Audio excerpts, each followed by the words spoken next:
You've done the visualizations. You've meditated. You've sat with the feeling of it already being real. You've set the goals, made the plans, built the routines, and you're still in the same place. Not just the same feeling, the same life.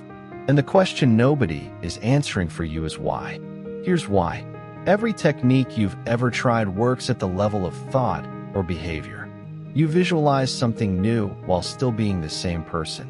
You meditate while still carrying the same subconscious story about who you are. You set goals and build plans, and then your automatic behaviors, your instinctive reactions, what you believe you actually deserve, all of it pulls you right back to where you started. Not because the techniques are wrong, because you're trying to change your life without changing the person living it. Your identity isn't just a belief you hold. It's the operating system everything else runs on. And you've been trying to upgrade the apps without touching the OS.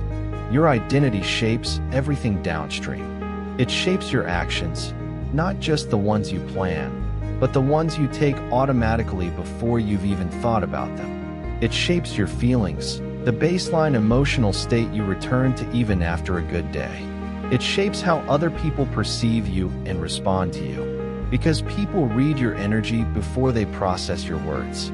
And it shapes your vibration, what you're actually broadcasting, the frequency you're living at, not the one you're trying to think yourself into for 5 minutes a day. This is why two people can use the exact same technique and get completely different results. The technique is the same. The identity broadcasting it is different. And identity always wins. Think about what happens when you visualize. You see yourself with the life you want, the relationship, the success, the body, the peace. And then the visualization ends. And you go back to being you.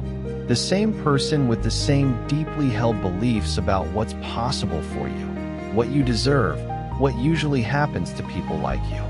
Your nervous system doesn't believe what you showed it for 5 minutes. It believes what it has been rehearsing for years.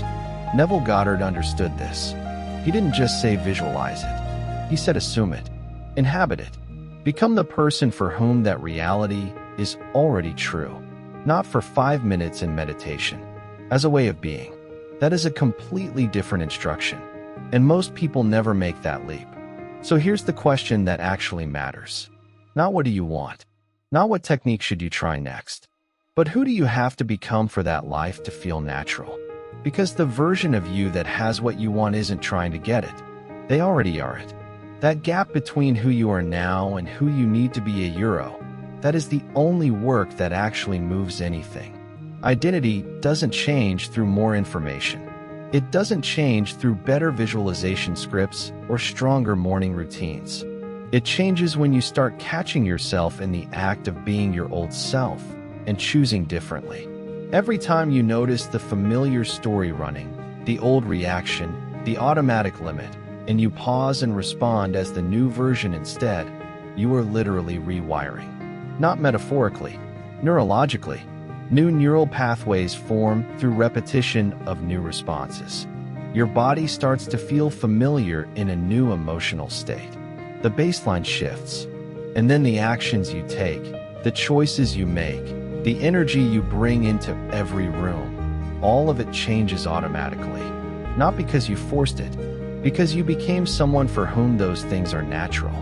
This is the real process of change. Not doing different things while being the same person.